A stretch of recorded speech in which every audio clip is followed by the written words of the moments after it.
ಹರಃ ಓಂ ಶ್ರೀ ಗುರುಭ್ಯೋ ನಮಃ. ಓಂ ಗುರುದೇವೋ ಮಹಾದೇವೋ ಗುರುದೇವಃ ಸದಾಶಿವಃ. ಗುರು ಸಾಕ್ಷಾತ್ ಪರಬ್ರಹ್ಮ ತಸ್ಮೈ ಶ್ರೀ ಗುರವೇ ನಮಃ. ಓಂ ಶ್ರೀ ಗುರು ಸಿದ್ಧಲಿಂಗಾಯ ನಮಃ. ಓಯಸ್ಕೆ ಗುರುವೇ ನಮಃ. ಶ್ರೀ ಗಣೇಶ ಶಾರದಾ ಗುರುಭ್ಯೋ ನಮಃ.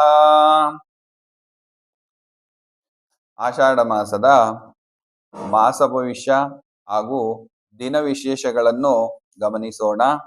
ಶ್ರೀ ಪರಾಭವನಾಮ ಸಂವತ್ಸರ ದಕ್ಷಿಣಾಯನ ಗ್ರೀಷ್ಮ ಋತು ಆಷಾಢ ಮಾಸ ಶುಕ್ಲ ಪಕ್ಷದಿಂದ ಆಷಾಢ ಮಾಸ ಅಮಾವಾಸ್ಯೆಯವರೆಗೆ. ಆಷಾಢ ಮಾಸದಲ್ಲಿ ಗ್ರಹಗಳ ಬದಲಾವಣೆ ಹಾಗೂ ಆಷಾಢ ಮಾಸದ ದಿನ ವಿಶೇಷಗಳನ್ನು ತಿಳಿಯೋಣ. ಜುಲೈ 16ನೇ ತಾರೀಕು ಗುರುವಾರ ಸೂರ್ಯಗ್ರಹ ಮಿಥುನ ರಾಶಿಯಿಂದ ಕರ್ಕಾಟಕ ರಾಶಿಗೆ ರಾಶಿ ಪ್ರವೇಶ. ರಾತ್ರಿ 11:39ಕ್ಕೆ ಕರ್ಕಾಟಕ ಸಂಕ್ರಮಣ ಪ್ರಾರಂಭ. ಜುಲೈ 17 ಶುಕ್ರವಾರ ಆಷಾಢ ಮಾಸ ಮೊದಲ ಆಡಿ ಶುಕ್ರವಾರ, ಲಕ್ಷ್ಮೀ ಪೂಜೆ. ಜುಲೈ 24 ಎರಡನೇ ಶುಕ್ರವಾರ ಆಡಿ ಶುಕ್ರವಾರ, ಲಕ್ಷ್ಮೀ ಪೂಜೆ. ಜುಲೈ 25ನೇ ತಾರೀಕು ಶನಿವಾರ ಸರ್ವತ್ರ ಏಕಾದಶಿ, ಬೆಳಗ್ಗೆ 11:34ಕ್ಕೆ ಮುಕ್ತಾಯ. 26 ಜುಲೈ ಭಾನುವಾರ ಪ್ರದೋಷ ಪೂಜೆ. 29 ಜುಲೈ ಬುಧವಾರ ಗುರು ಹುಣ್ಣಿಮೆ, ವ್ಯಾಸ ಪೂಜೆ.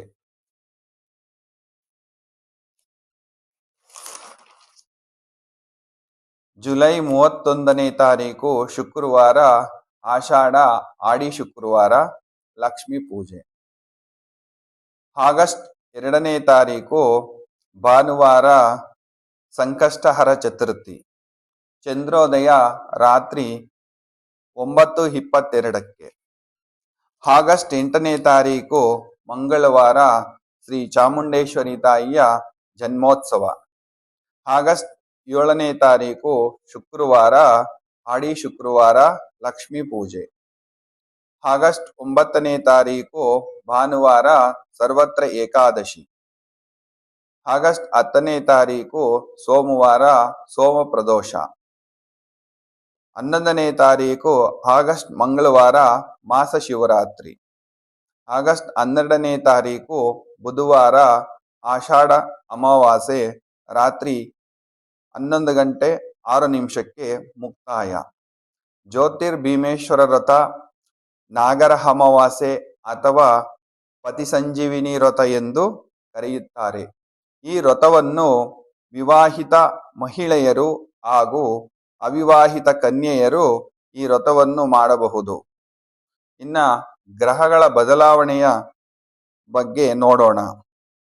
ಜುಲೈ 16ನೇ ತಾರೀಕು ಸೂರ್ಯಗ್ರಹ ಮಿಥುನ ರಾಶಿಯಿಂದ ಕರ್ಕಾಟಕ ರಾಶಿಗೆ ರಾಶಿ ಪ್ರವೇಶ. ಮಿಥುನ ರಾಶಿಯಲ್ಲಿ ಬುಧಗ್ರಹ ವಕ್ರತ್ಯಾಗ ರುಜು ಸಂಚಾರ ಜುಲೈ 24ನೇ ತಾರೀಕು ರಾತ್ರಿ 4:53ರಿಂದ. ಮೀನರಾಶಿಯಲ್ಲಿ ಶನೈಶ್ಚರ ಸ್ವಾಮಿ ಸಂಚಾರ ಹಾಗೂ ಜುಲೈ 27ನೇ ತಾರೀಕು ಬೆಳಿಗ್ಗೆ 7:56ರಿಂದ ವಕ್ರಿ ಶನಿ ಅಂದರೆ ವಕ್ರಿ ಶನಿಶ್ಚರ, ವಕ್ರಿಯಾಗಿ ಶನಿಶ್ಚರ ಸಂಚಾರ ಪ್ರಾರಂಭ ಮಾಡುತ್ತಾರೆ. ಆಗಸ್ಟ್ 1ನೇ ತಾರೀಕು ಶುಕ್ರವಾರ ಸಿಂಹರಾಶಿಯಿಂದ ಕನ್ಯಾ ರಾಶಿಗೆ ರಾಶಿ ಬದಲಾವಣೆ ಬೆಳಗ್ಗೆ 9:28ಕ್ಕೆ. ಆಗಸ್ಟ್ 2ನೇ ತಾರೀಕು ಕುಜಗ್ರಹ ವೃಷಭ ರಾಶಿಯಿಂದ ಮಿಥುನ ರಾಶಿಗೆ ರಾಶಿ ಬದಲಾವಣೆ ರಾತ್ರಿ 10:51ಕ್ಕೆ. 5ನೇ ತಾರೀಕು ಆಗಸ್ಟ್ ರಾತ್ರಿ 7:54ಕ್ಕೆ ಬುಧಗ್ರಹ ಮಿಥುನ ರಾಶಿಯಿಂದ ಕರ್ಕಾಟಕ ರಾಶಿಗೆ ರಾಶಿ ಬದಲಾವಣೆ. ಇವಿಷ್ಟು ಆಷಾಢ ಮಾಸದಲ್ಲಿ ಗ್ರಹಗಳ ಬದಲಾವಣೆ. ವೃಷಭ ರಾಶಿ ಲಗ್ನ ಸ್ಥಾನದಲ್ಲಿ ಕುಜಗ್ರಹ ಸಂಚಾರ, ವ್ಯಯಾಧಿಪತಿ ಹಾಗೂ ಸಪ್ತಮಾಧಿಪತಿ ಲಗ್ನದಲ್ಲಿ ಹಾಗೂ ಕುಟುಂಬ ಧನಸ್ಥಾನದಲ್ಲಿ ಸಂಚರಿಸುವಾಗ ಆರೋಗ್ಯಕ್ಕೆ ಸಂಬಂಧಿಸಿದಂತೆ ಅತಿ ಹೆಚ್ಚಿನ ಜಾಗ್ರತೆ ವಹಿಸಬೇಕು.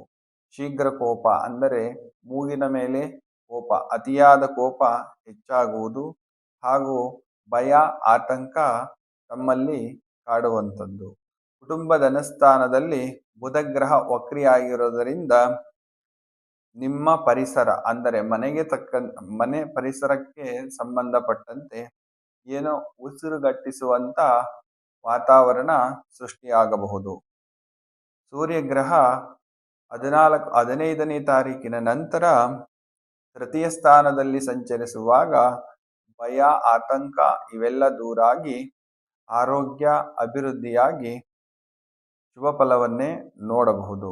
ತೃತೀಯ ಸ್ಥಾನ ಉಚ್ಚ ಸ್ಥಾನದಲ್ಲಿ ಗುರುವಿನ ಸಂಚಾರ. ತೃತೀಯ ಸ್ಥಾನದಲ್ಲಿ ಗುರುವು ಸಂಚರಿಸುವಾಗ ಗುರುಬಲವಿಲ್ಲ ಅಂತ ತಿಳಿದರೂ ಗುರು ಉಚ್ಚ ಸ್ಥಾನದಲ್ಲಿ ಸಂಚರಿಸುವಾಗ ಶುಭ ಫಲವನ್ನೇ ವೀಕ್ಷಿಸಬಹುದು. ಸುಖಸ್ಥಾನ 4ನೇ ಮನೆಯಲ್ಲಿ ಶುಕ್ರಗ್ರಹ ಹಾಗೂ ಕೇತುಗ್ರಹ ಸಂಚರಿಸುವಾಗ ಮನೆ ವಾತಾವರಣಕ್ಕೆ ಸಂಬಂಧಿಸಿದಂತೆ ಮನೆಯ ವಾತಾವರಣ ಹಾಗೂ ವಾಹನಗಳಿಗೆ ಸಂಬಂಧಿಸಿದಂತೆ ಅತಿ ಹೆಚ್ಚಿನ ಜಾಗೃತರಾಗಿರಬೇಕು. ತಾಯಿ ಆರೋಗ್ಯದ ಬಗ್ಗೆ ಚಿಂತೆ ಕಾಡುವಂಥದ್ದು. ಕೇತುಗ್ರಹ ವಿಘ್ನಕಾರಕ. ಶುಕ್ರ ಕೇತು ಸುಖಸ್ಥಾನದಲ್ಲಿ ದ್ವಿಗ್ರಹ ಯೋಗ ಆದರೂ ಶುಭ ಫಲ ನಿರೀಕ್ಷಿಸಲಾಗುವುದಿಲ್ಲ. ಪೂರ್ವಾದಿತ ಪುಣ್ಯಸ್ಥಾನಾಧಿಪತಿ ಬುಧಗ್ರಹ ವಕ್ರಿಯಾಗಿರುವುದರಿಂದ ಹೊಟ್ಟೆಗೆ ಸಂಬಂಧಪಟ್ಟಂತೆ, ಜೀರ್ಣಶಕ್ತಿಗೆ ಸಂಬಂಧಪಟ್ಟಂತೆ ತೊಂದರೆ ತಾಪತ್ರಯಗಳನ್ನು ಅನುಭವಿಸಬೇಕಾದೀತು. ಷಷ್ಠಾಧಿಪತಿ ಶುಕ್ರಗ್ರಹ ಕೇತುವಿನ ಒಟ್ಟಿಗೆ ಇರುವುದರಿಂದ ಕರುಳಿಗೆ ಸಂಬಂಧಪಟ್ಟಂತ ಆರೋಗ್ಯ ಸಮಸ್ಯೆಗಳೇನಾದರೂ ಬಂದಲ್ಲಿ ಕೂಡಲೇ ವೈದ್ಯರನ್ನು ಭೇಟಿ ಮಾಡಿ. ಸಪ್ತಮ ಸ್ಥಾನಾಧಿಪತಿ ಕುಜಗ್ರಹ ಲಗ್ನದಲ್ಲೇ ಸಂಚರಿಸುವುದರಿಂದ ಉಷ್ಣತೆ ಅಂದರೆ ದೇಹಕ್ಕೆ ಸಂಬಂಧಪಟ್ಟಂತೆ ಶೀತಾಂಶ, ಉಷ್ಣಾಂಶ ಏರುಪೇರಾಗುವ ಸಾಧ್ಯತೆ.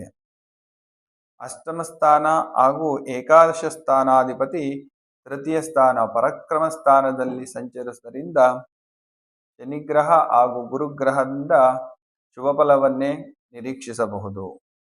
ಕರ್ಮಸ್ಥಾನದಲ್ಲಿ ರಾಹುಗ್ರಹ ಸಂಚರಿಸುವುದರಿಂದ ರಾಹುಗ್ರಹದ ಮೇಲೆ ಶುಕ್ರಗ್ರಹ ದೃಷ್ಟಿ ಇರುವುದರಿಂದ ಕರ್ಮ ಉದ್ಯೋಗದಲ್ಲಿ ಅತಿ ಹೆಚ್ಚಿನ ಅಭಿವೃದ್ಧಿಯನ್ನು ಕಾಣಬಹುದು. ಬರುವ ವರ್ಷ ಮೇ ಜೂನ್ ವರೆಗೂ ಏಕಾದಶ ಸ್ಥಾನ ಫಲಗಳನ್ನು ಶನಿದೇವರು ನಿಮಗೆ ಕರುಣಿಸಲಿದ್ದಾರೆ. ಶನಿಗ್ರಹದಿಂದ ಯಾವುದೇ ಬಾಧೆ ನಿಮ್ಮ ರಾಶಿಯ ಮೇಲೆ ಇರುವುದಿಲ್ಲ. ವ್ಯಯಾಧಿಪತಿ ಲಗ್ನದಲ್ಲಿ ಹಾಗೂ ಕುಟುಂಬ ಧನಸ್ಥಾನದಲ್ಲಿ ಸಂಚರಿಸುವಾಗ ಅಗ್ನಿಮಾಂದ್ಯ ದೋಷಗಳು ನಿಮ್ಮಲ್ಲಿ ಕಂಡುಬರತಕ್ಕಂಥದ್ದು. ಗ್ಯಾಸ್ಟ್ರಿಕ್, ಅಸಿಡಿಟಿ, ಹೊಟ್ಟೆ ಉಬ್ಬರಿಸುವುದು, ಕರುಳಿನಲ್ಲಿ ಜೀರ್ಣಶಕ್ತಿ ಕಡಿಮೆಯಾಗುವುದು ಇಂಥದ್ದೆಲ್ಲ ಗೋಚರಿಸುವಂಥ ಸಮಯವಿದು.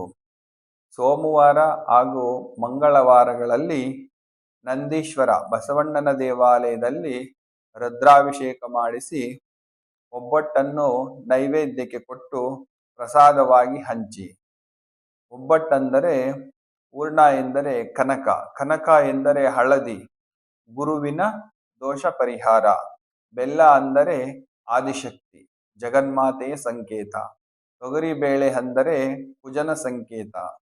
ಕುಜರಾಹು, ಶುಕ್ರಗ್ರಹ, ಗುರುಗ್ರಹ ಏಕಕಾಲದಲ್ಲಿ ಪರಿಹಾರವಾಗಿ ಇನ್ನು ಅತಿ ಹೆಚ್ಚಿನ ಶುಭ ಫಲಗಳನ್ನು ವೃಷಭ ರಾಶಿಯವರು ನೋಡಬಹುದು. ಶುಭವಾಗಲಿ.